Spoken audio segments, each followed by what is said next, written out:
Hebreus capítulo 9, e o versículo de número 11, até o 22. Vamos estar lendo a palavra de Deus. Diz assim: Mas, vindo Cristo, o sumo sacerdote dos bens futuro, por um maior e mais perfeito tabernáculo, não feito por mãos, isto é, não desta criação, nem por sangue de bodes e bezerros, mas por seu próprio sangue, entrou uma vez no santuário, havendo efetuado uma eterna redenção. Porque, se sangue dos touros e bodes, e a cinza de uma novilha esparzida sobre os imundos, os santifica quanto à purificação da carne, quanto mais o sangue de Cristo, que pelo Espírito eterno se ofereceu a si mesmo, imaculado a Deus, purificará as vossas consciências das obras mortas, para servires ao Deus vivo? E é por isso, é mediador do Novo Testamento, para que, intervindo a morte para a remissão das transgressões, que havia debaixo do primeiro testamento, os chamados recebam a promessa da herança eterna. Porque onde há testamento, necessário é que venha a morte do testador. Porque um testamento tem força onde houve morte, ou terá algum valor enquanto o testador vive. Pelo que também o primeiro não foi consagrado sem sangue. Porque, havendo Moisés anunciado a todo o povo, a todos os mandamentos segundo a lei, tomou o sangue dos bezerros e dos bodes, com água, lã, púrpura e sope, e aspergiu tanto o mesmo livro como todo o povo, dizendo: Este é o sangue do testamento que Deus vos tem mandado.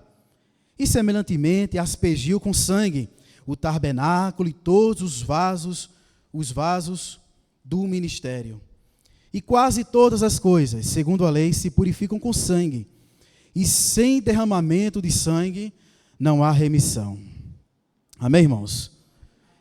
E sem derramamento de sangue não há remissão. Esse é o foco principal da palavra hoje. Meus irmãos, aqui há um contraste. O autor aos Hebreus faz um contraste aqui em relação ao sacrifício do Antigo e do Novo Testamento. O objetivo principal do autor aos Hebreus é apresentar a superioridade de Cristo em relação aos anjos, em relação aos sacerdotes de forma geral, em relação aos sacrifícios de animais e aos tabernáculos e as coisas que apontavam as coisas que apontavam que estavam no céu, que era o tabernáculo, que era o propiciatório, os pães e assim sucessivamente. E nós podemos observar que ele faz um contraste. Antigamente, irmãos, quando eu falo antigamente, não aos 20 anos atrás, mas no Antigo Testamento, Deus deu uma condição para que as pessoas tivessem o seu pecado coberto, apaziguado por um determinado tempo. Era sangue de animal. Lá em Levítico, quero que os irmãos mergulhem comigo em Levítico, capítulo de número 17, e o versículo 11. Deus deu uma condição de que se alguém peca, é necessário que, porque a alma da carne está no sangue, pelo que vou-lo tenho dado, sobre o altar, para fazer expiação pelas vossas almas, porque é o sangue que fará expiação pela vossa alma. Versículo 14, porquanto é a alma de toda a carne o seu sangue, e é pela sua alma, por isso tenho dito aos filhos de Israel: não comereis sangue nenhuma carne, porque a alma de toda a carne é o seu sangue, qualquer que comer será estipado. E Deus falou ali que o sangue daquelas almas de animais servia para expiar, para poder cobrir ali o pecado daquela pessoa que cometeu o pecado. Para vocês entenderem melhor, quando Adão pecou contra Deus, para ser justo, era necessário condenar Adão. Por exemplo, tem um bandido aqui na cidade de Aguiar, comete muitos crimes, e o soldado pega lá aquele bandido e leva até o juiz. Se o juiz não condenar aquele bandido, você vai ficar revoltado. Você vai dizer que o juiz é pior do que o bandido, porque era necessário o quê? Que condenasse o juízo, que condenasse o bandido, jogasse ele na cadeia, passasse 20 anos na prisão. Aí você ia dizer o quê? O juiz é justo, o juiz aí é bom, o juiz aí é cabra macho. Mas lá em Provérbios 17, não lembro do versículo, foi o 23, que Deus disse que Deus abomina aquele que justifica o ímpio. Então Deus simplesmente não poderia olhar para Adão e dizer, eu te perdoo. Não, ele tinha que condenar alguém, ele tinha que punir alguém pelos seus erros, pelo pecado de Adão. Mas há uma diferença. Adão pecou contra um Deus eterno, pecou contra o Deus eterno. Então, a ira de Deus, a condenação de Deus tinha que ser eterna. Então, Adão, quando pecou contra Deus, e nós que pecamos contra Deus, merecíamos o inferno, a condenação eterna. Então, era necessário no Antigo Testamento, para que a ira de Deus não se acendesse contra o povo, era necessário sacrificar bodes sem mancha,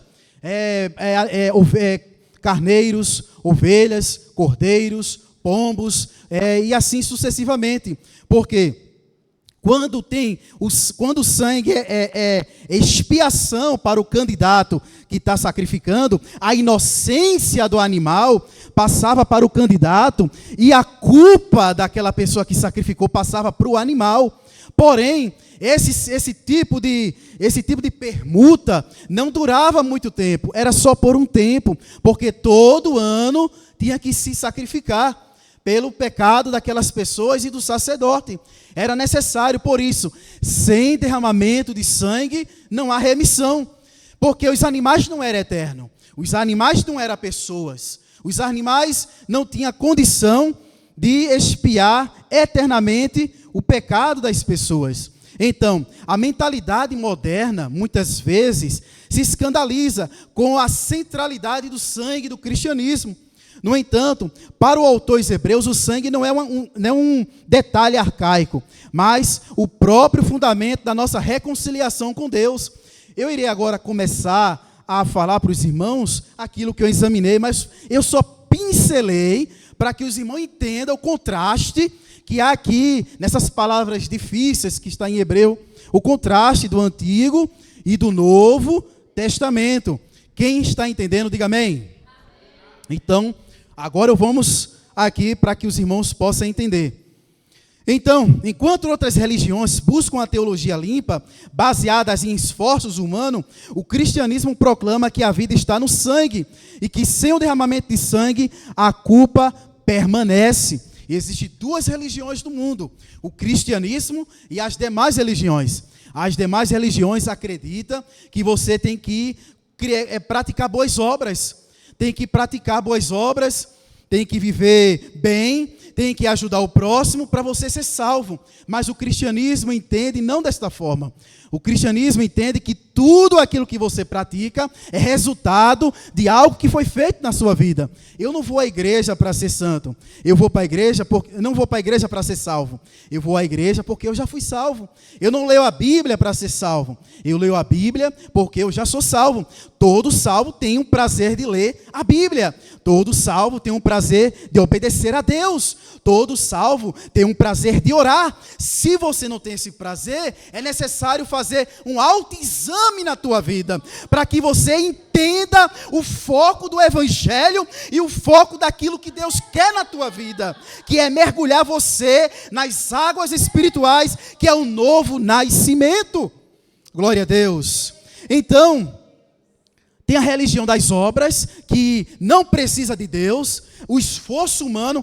Fulano nunca matou ninguém, nunca adulterou, nunca roubou, ele vai ser salvo. Não, a salvação é só em Cristo Jesus.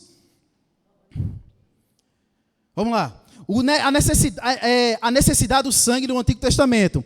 Para compreender a obra de Cristo, devemos olhar para as sombras. O que era feito no Antigo Testamento era apenas sombra, apontava para Cristo, era um sinal. O que é sinal? o sinal não tem um fim em si mesmo. Se você está num carro dirigindo e aparece lá no sinal, hospital a 2 quilômetros, você não vai parar na placa e estacionar ali e dizer que aqui é o hospital. Não, você vai correr 2 quilômetros até o hospital, porque aquilo apontava, é um sinal. O sinal não tem um fim em si mesmo. Os sinais apontavam para alguém, aponta para algo que é Jesus. Alguém pode fazer sinais e aponta para si mesmo, que são os falsos profetas. Esses são os falsos sinais.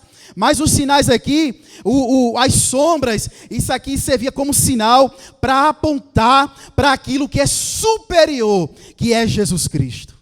Glória a Deus. Assim, a substituição simbólica na lei de Israel, quase tudo era purificado com sangue. O tabernáculo, o livro e o povo. Lá em Êxodo 24, glória a Deus.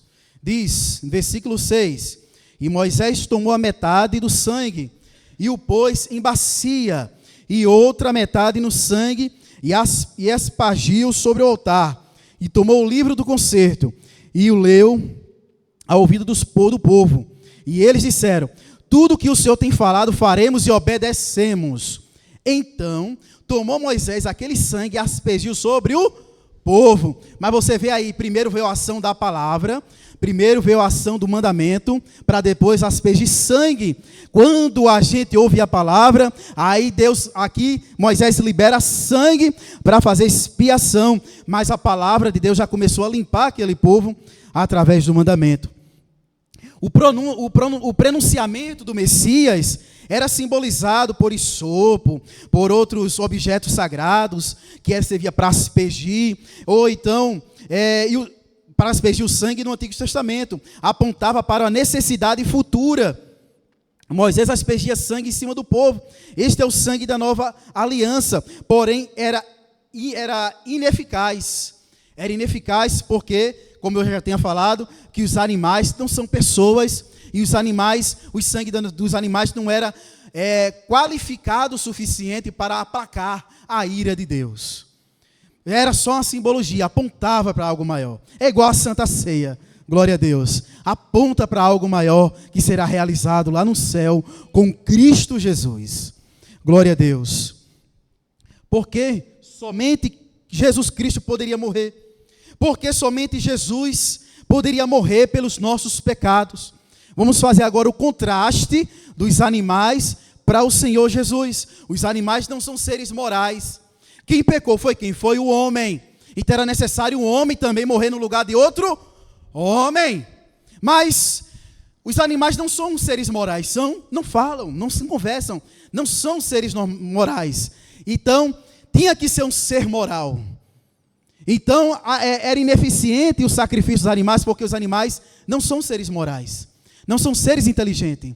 Tinha que ser voluntário. O animal chegava e dizia, olha, eu quero me sacrificar. Não! Pegava o animal e degolava ele. Tinha que ser voluntário. Tinha que ser santo, incorruptível, e tinha que ser eterno. Por exemplo, quando eu falei da primeira vez que nós pecamos contra um Deus eterno, então era necessário alguém eterno morrer por nós. Então quem era para pagar? Era nós. Quem era para pagar era nós. Mas só quem podia pagar? Deus. Mas como é que um Deus espírito tinha a possibilidade de morrer em nosso lugar, sendo humano, se tem que ser também uma pessoa humana para poder morrer em nossos pecados? Qual era a necessidade? Nós vimos aqui, irmãos, no Evangelho lá em Filipenses, capítulo de número 2, no Evangelho não, na carta aos Filipenses, capítulo 2, para que os irmãos entendam melhor. Glória a Deus. Filipenses capítulo 2, versículo de número 5. De sorte que haja em vós o mesmo sentimento que houve também em Cristo Jesus. De sorte que haja em vós. Peraí, de sorte, toda vez que você for ler esse texto, de sorte que haja em vós o mesmo sentimento que houve em Cristo Jesus. Que sentimento? Então vamos ler Vamos ler a palavra de Deus. Que sentimento é esse? Versículo 1. Portanto, se há algum conforto em Cristo, se há alguma consolação de amor, de alguma comunhão no Espírito, de alguns entraiáveis afetos e compaixões, completais o meu gozo, para que sintais o mesmo, tendo o mesmo amor, o mesmo ânimo, sentido, uma mesma coisa. Nada façais por contenda ou por vanglória, mas por humildade. Cada um considere os outros superiores a si mesmo.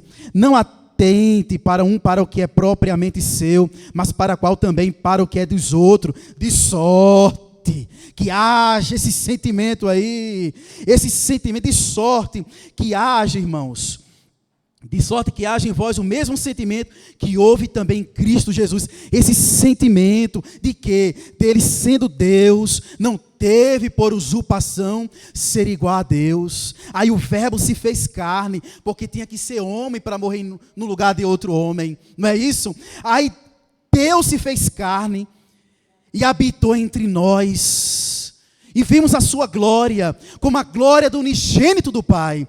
Então Deus se fez carne, Jesus se fez carne para morrer em nosso lugar, porque quem tinha que pagar era o homem, e só quem podia pagar era Deus, e Deus se fez carne, Deus se fez homem, para quê? Para morrer em nosso lugar, glória a Deus. Só assim, nós não pecamos contra um Deus eterno, e Jesus Cristo não é eterno? Jesus Cristo, homem, Ele é eterno. Ele é eterno. Milhares e milhares e milhares de anos. É igual você ver uma montanha, o Everest, e pedir para que a cada 1 trilhão de anos, um passarinho pegue uma areinha e coloque em outro lugar. Quantos anos vai terminar para ele acabar com aquela montanha? Vai ser mais do que isso. A salvação é eterna, a glória é eterna, o prazer é eterno, irmão. Nós devemos olhar para a eternidade. Quando você, irmãos, glória a Deus, você está passando por um processo difícil, quando alguém fala mal de você, e você olha para a eternidade, nada te para. Irmãos, são coisas banais que brigamos nesta terra, irmão. É porque falou do meu sapato, é porque falou da minha roupa, é porque o pastor foi brabo, irmão. Deixe de mimimi, de pessoas morrendo, sendo sepultadas vivas na África e no Oriente Médio, por amor ao Evangelho. Você tem que olhar para a eternidade é Cristo Jesus. Glória a Deus. Como somos banais, como somos, às vezes, eu até o mesmo, irmão, às vezes esquecemos, mas misericórdia, Senhor. Como somos pequenos, só uma gripe te derruba, crente. Como somos pequenos, miseráveis, pecadores, mas Cristo, Ele venceu a morte, Ele venceu o inferno e nos deu a eternidade. Glória a Deus. Não teve por usurpação ser igual a Deus, que sendo em forma de Deus não teve por usurpação ser igual a Deus, mas aniquilou-se a si mesmo, tomando em forma de servo, fazendo-lhe semelhante aos homens, e achando na forma de homem, humilhou-se a si mesmo, sendo obediente até morte e morte de cruz. Glória a Deus. Eu não falei que a inocência do animal passava para o candidato e o pecado do candidato era jogado para o animal. A nossa culpa foi lançada em Cristo e a sua justiça foi lançada em nós. Irmão, mas Jesus se tornou pecador por causa disso. Mas a Bíblia diz que onde abundou o pecado, superabundou a graça. E lá em João capítulo 14 diz que o verbo é cheio de graça e de verdade. O pecado que foi lançado nele foi extinto, foi extinguido e não existe mais, porque Ele é Deus. Glória, louvado é o nome do Senhor Jesus Cristo. Jesus é Deus. Glória a Deus. A inocência de Cristo, a justiça de Cristo está na tua vida. Irmãos, tire essa. Quando eu falei das obras, que as obras não salvam, é porque as obras foi feita por uma pessoa que não é eterna. Irmão, por que quando eu não ajudo uma senhorinha a atravessar a rua, isso não vai me trazer a salvação? Porque você não é eterno, é diferente. Jesus Cristo praticar as boas obras, praticar a lei, porque Ele é Deus, o seu sangue é eterno, Ele é Jesus, Ele é o Todo-Poderoso.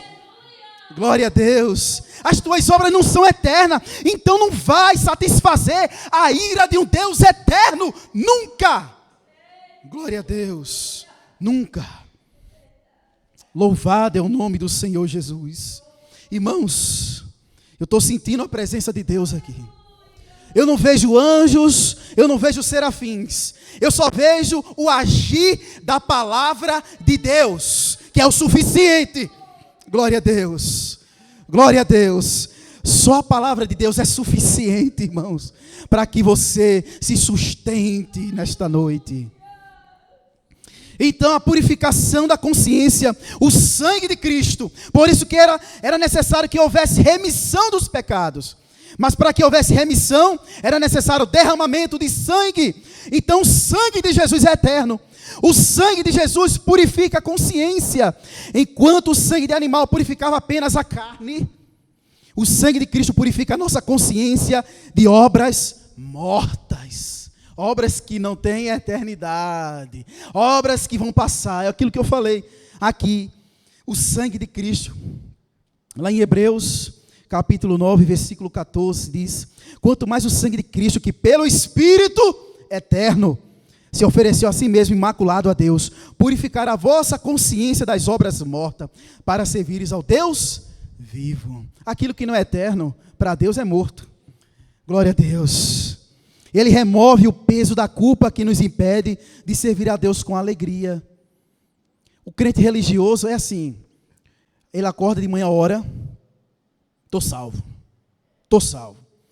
Aí o pastor Salomão: irmão, você fez errado. Aí briga com o pastor: não estou salvo. Aí vem para a igreja e fala com o pastor: me perdoe, pastor, estou salvo. Aí vai para casa, aí briga com a mulher: não estou salvo. Essa salvação aí, irmão, essa salvação não existe.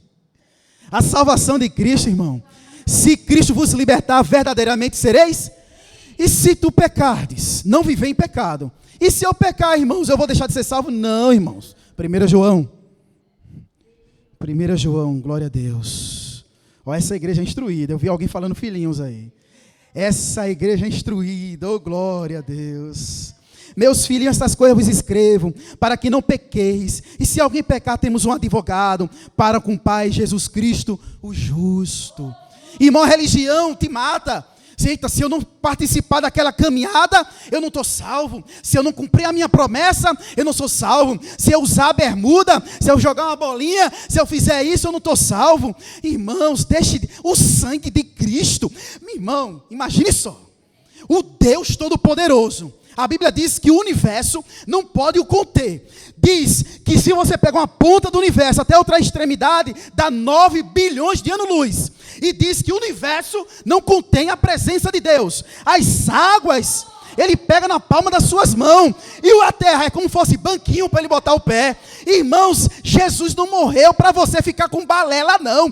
Jesus te livrou do inferno. Jesus Cristo te trouxe para o reino de Deus Pai, irmãos. O evangelho é mais do que isso, do que rudimentos, do que não pode. Não, irmãos, a Bíblia Sagrada já nos deu os mandamentos morais que nos faz semelhante a Cristo.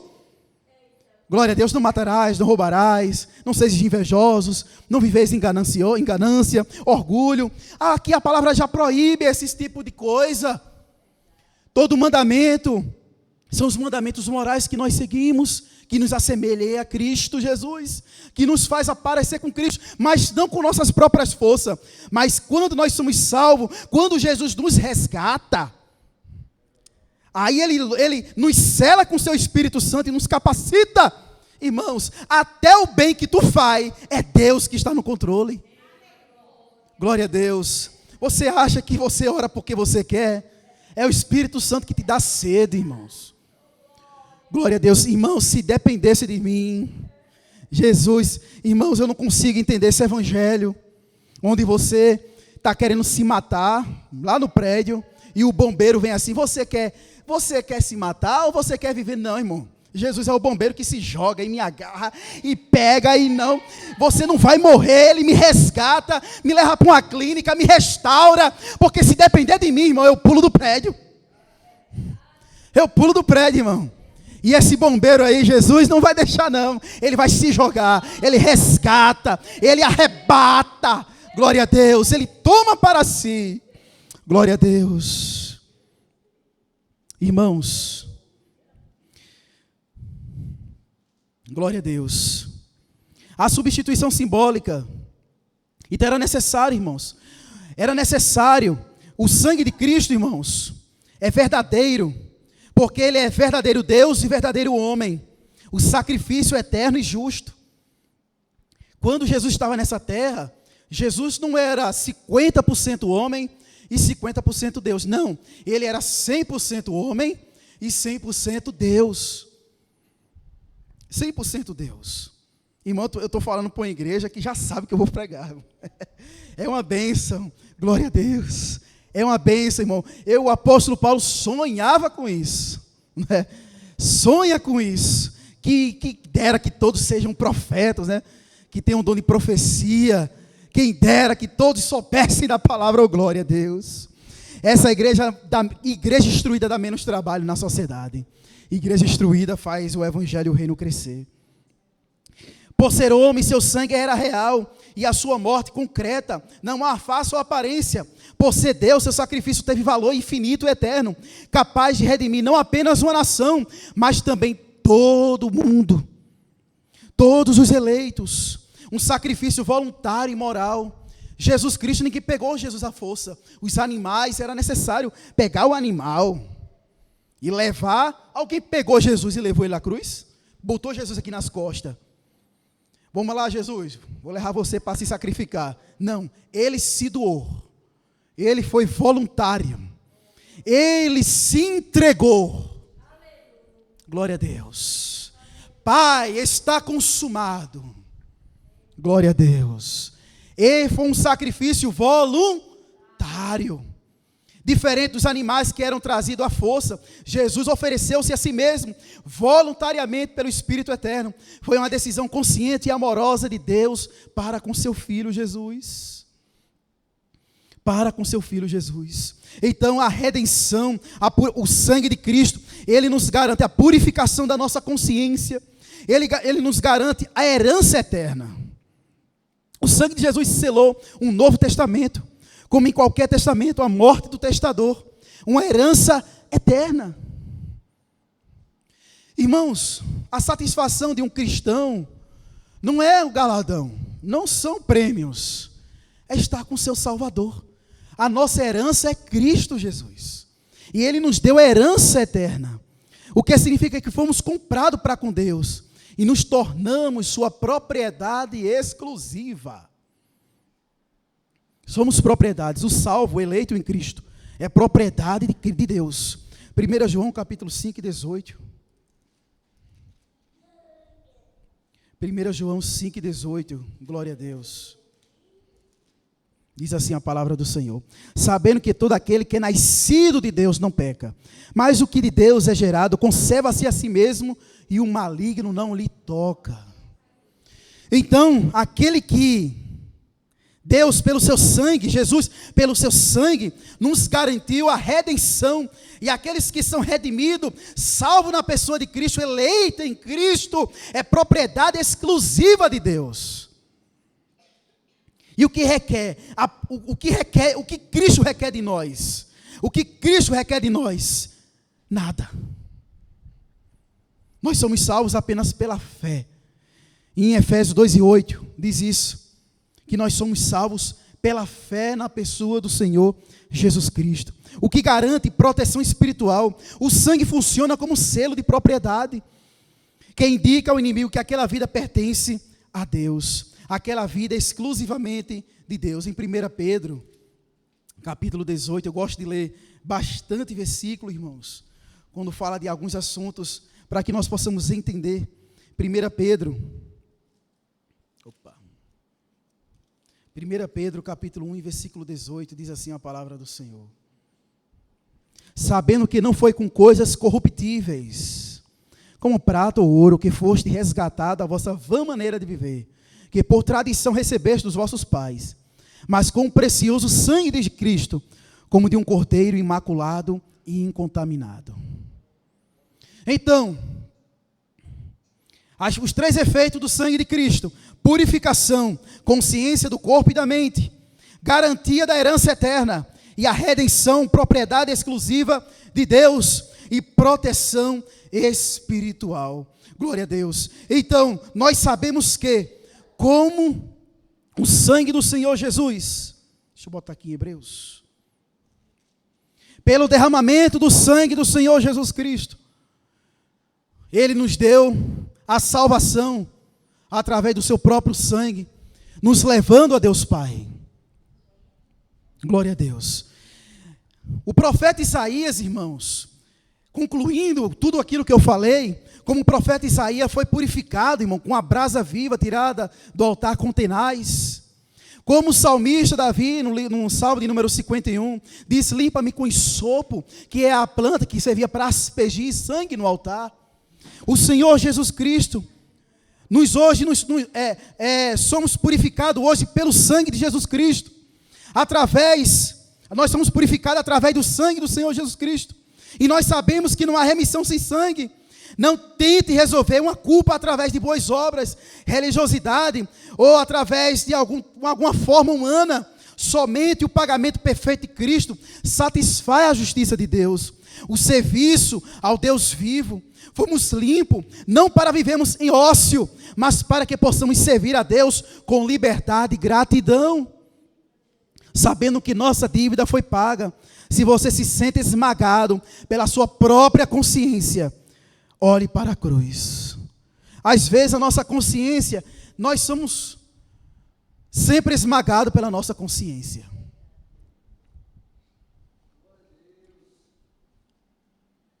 Às vezes nós fomos resgatados, nós fomos limpos pelo sangue de Cristo, mas mesmo assim a nossa consciência nos deixa travar, não nos deixa viver em paz para com Deus, que o sangue de Cristo nos traz a paz, reconciliação com Deus. Então toda paz que não vem de Cristo é a falsa paz, que é a paz humana. Quando alguém diz que paz é ausência de guerra, é mentira. A paz mesmo estando em guerra, você está em paz com Deus. Jesus Cristo está contigo. Você sente a paz em Cristo, mesmo na cova dos leões, mesmo na fornalha de fogo, mesmo sendo preso, igual Paulo e Silas, mesmo você vendo conflitos em sua frente, e você consegue ter paz. Então paz não é ausência de guerra. Paz é ter o sangue de Cristo em sua vida selada, é ter os seus pecados perdoados, é ter contato com Deus. Isso é paz. E nós às vezes somos turbinados, irmãos, pela nossa consciência, a religião, os conceitos, as atividades, o dia a dia vem nos derrubar, irmãos. Mais de 1 bilhão de pessoas vivem em transtornos mentais no mundo, com ansiedade e depressão, sendo os mais prevalentes. Após a pandemia, 25% da população aumentou em questão de ansiedade e depressão. Lá em Filipenses capítulo 4, nós podemos ver na palavra do Senhor. É preciso que eu fale isso, porque está um grande problema na humanidade sobre essa consciência. Crente salvo na pessoa de Cristo, tendo depressão, com problemas patológicos. Não estejais inquietos por coisa alguma. Filipenses 4 e 6. Antes as vossas petições sejam em tudo conhecidas diante de Deus, pela oração e súplicas, com ação de graça. Eu estava meditando hoje como é que o sangue de Cristo nos traz a paz. E às vezes eu vejo pessoas que dizem que foram salvas na pessoa de Cristo e não sentem essa paz. Vivem em conflitos, mas acontece, somos humanos. Somos humanos. Elias, que passou por aquele problema. Muitos homens de Deus passaram por dificuldades na sua vida. Irmão, a palavra aqui, não fiqueis, no original, vem de não estar ansioso, não se preocupar, não dar atenção devida a isso. Porém, se viver um estado contínuo de preocupação, ou não, continue não se preocupando com alguma coisa. Então, nós podemos ver aqui que Paulo não faz uma sugestão. Quando não estás inquieto, no original é como se fosse um mandamento, uma ordem do apóstolo Paulo. Paulo não faz uma sugestão, isto é, uma ordem expressa que todo cristão deve seguir e praticar. Porém, parem de viver em estado contínuo de preocupação. Portanto, viver preocupado é um estilo de vida e contra a vontade de Deus. Contra a vontade de Deus. Paulo quer dizer com essas expressões que não existem motivos legítimos para se viver em estado de ansiedade. Quando Paulo escreveu essa carta, ele estava preso em uma prisão domiciliar em Roma. Ele tinha todos os motivos para viver ansioso, mas Paulo sabia que o sangue de Cristo nos trouxe a paz e nos aponta para a eternidade. Eu falei aqui no começo que quando nós estamos focados na eternidade, nós não vemos problemas nem de um lado nem de outro. Cumprimos os nossos deveres. Nós não podemos exigir de Deus os nossos direitos se não cumprir nossos deveres. Deveres de pais, deveres de mães, deveres de filho. Quando ele fala pais, filhos, servos, os cumpridores, os líderes, os liderados. Quando nós temos o foco na cruz de Cristo, nós temos paz com Deus. Muitas das vezes queremos justificar o nosso comportamento de inquietação, acreditando falsamente em algum aspecto da vida, e diz que é legítimo viver ansioso por causa da necessidade básica. Tem gente que vive ansioso por causa da necessidade básica da vida: comer, dormir. Vive ansioso por causa da preocupação com os filhos. Vive ansioso por causa do contexto socioeconômico. Eita, o dólar aumentou. Eita, agora visse a bomba no Supremo Tribunal. Não. Tem gente que vive ansioso por isso. Vive ansioso por causa do contexto político. Vive preocupado com os outros, ao carregar cargas de pessoas que não querem mudar. Irmãos, pessoas que não querem mudar, só atrasam o evangelho, só atrasam a vida de outra pessoa. Quando quer mudar, a gente vai, a gente mergulha, a gente se sacrifica, mas tem pessoas que não querem mudar, irmãos. Mas o evangelho não está preso. O evangelho não está preso. O evangelho não pode ficar preso com cargas e com problemas. O evangelho tem que voar. O evangelho tem que expandir. Glória a Deus. Viver ansioso por falta de segurança pública. Vive ansioso por causa de tropeços num processo da santificação, irmãos. De pessoas que vivem ansioso. Mas o sangue de Cristo, irmãos, nos tirou dessa preocupação religiosa, dessa preocupação diária. O sangue de Cristo, eu quero trazer para vocês aqui, que quem morreu na cruz foi Deus, irmão. Foi Deus que morreu na cruz. Ele saiu do céu e morreu em nosso lugar, irmãos. Isaías 53. Glória a Deus. Irmãos, o evangelho é esse. Mais do que isso, não é evangelho, e menos do que isso, não é evangelho. Pode vir um anjo do céu e dizer: Claudiano, cheio de luz, é assim a minha revelação, é assim, assim. É anátema. Pode vir um anjo de luz. Esse é o evangelho. Isaías 53. Depois disso eu pergunto: quem deu crédito à nossa pregação? E a quem se manifestou o braço do Senhor? Porque foi subindo como renovo perante Ele. E como raiz de uma terra seca, não tinha parecer nem formosura. E olhando nós para Ele, nenhuma beleza vimos, para que desejássemos. Era desprezado e o mais indigno entre os homens. Homens de dores, experimentado nos trabalhos, e como de quem os homens escondiam o rosto. Era desprezado e não fizemos dele caso algum. E tem pessoas que ainda hoje não faz dele caso algum. Verdadeiramente Ele tomou sobre si as nossas enfermidades e as nossas dores levou sobre si. E nós o reputamos por aflito, ferido de Deus e oprimido. Mas Ele foi ferido pelas nossas transgressões e moído pelas nossas iniquidades. A ira de Deus caiu sobre Ele. A ira de Salomão caiu sobre Jesus. A ira de Deus que era para cair sobre Salomão caiu sobre Jesus. A ira de Deus que era para cair sobre mim caiu sobre Jesus. A ira de Deus que caiu sobre Silvano caiu sobre Jesus. A ira de Deus que ia cair aqui em cima de você, caiu sobre Jesus. Glória a Deus. Todos nós andávamos desgarrados, ansiosos, preocupados. Andamos desgarrados como ovelhas. Cada um se desviava pelo seu caminho. Mas o Senhor fez cair sobre ele a iniquidade de nós todos. Irmãos, um Deus todo-poderoso vê um monte de inseto. Você vê um monte de inseto. Você vai fazer o quê? Pisar, botar baigão.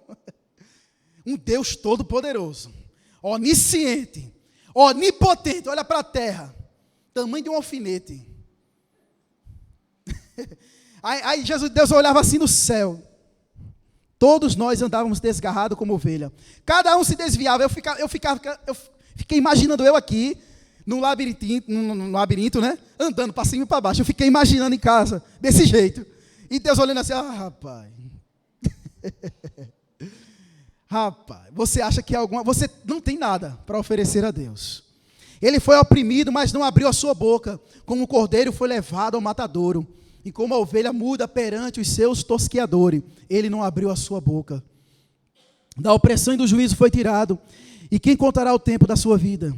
Porquanto foi cortado da terra dos viventes, pela transgressão do meu povo, e foi ele atingido. E puseram a sua sepultura como os ímpios, e com o rico na sua morte, porquanto nunca fez injustiça, nem houve engano na sua boca. Lá em Isaías 52, Salomão me deu esse versículo, e eu fiquei assim, pensativo. 52, versículo 13, eis que o meu servo, Jesus, você pode falar assim?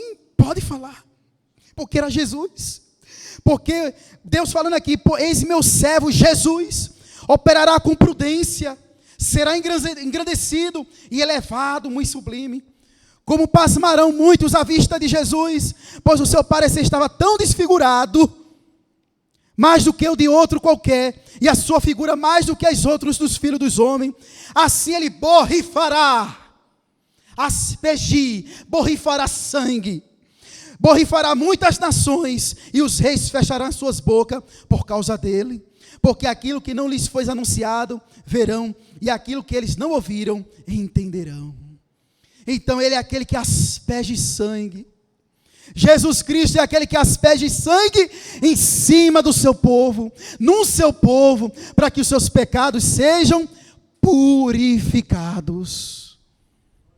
E hoje eu te convido, igreja do Senhor Jesus Cristo, para viver essa verdadeira paz. A verdadeira paz, lá em Hebreus 12, 14, seguir a paz com todo, e a santificação, sem a qual ninguém verá o Senhor. Não seja só um crente que vive em 4 paredes. Irmãos, se o irmão aqui estiver na praça e alguém chegar lá e dizer que está dando 1 milhão para cada morador, qual é a sua postura? É sair correndo, pegar logo o seu primeiro 1 milhão, né? E sair correndo para anunciar. Ser crente é isso. Você foi salvo pela graça de Cristo. Anuncia o Evangelho. Proclame o Evangelho através da sua vida, através da pregação da palavra. Vamos deixar de fofocas. Vamos deixar de meninice. Vamos deixar de problemas alheios. Ou se alguém lhe puxar para isso aí, repreenda. Porque a palavra de Deus não só serve para o momento, mas serve para avisar, para exortar. Alguém pode amanhã te chamar para alguma coisa e diga: o meu alvo é a eternidade, o meu alvo é o céu. O meu alvo é o Senhor Jesus Cristo. E se essa palavra, irmãos, ardeu em teu coração, e você sente que Deus quer mudar a tua vida, Sinta o chamado de Deus através da sua palavra. Não através de artifícios. Não através de artifícios ou de entretenimento ou de alguma coisa, de algum gesto que alguns neopentecostais fazem por aí. Mas através da palavra de Deus. Se você sentiu o efeito da palavra, se esta palavra não criou efeito em tua vida, então, irmãos, está se tornando em vão.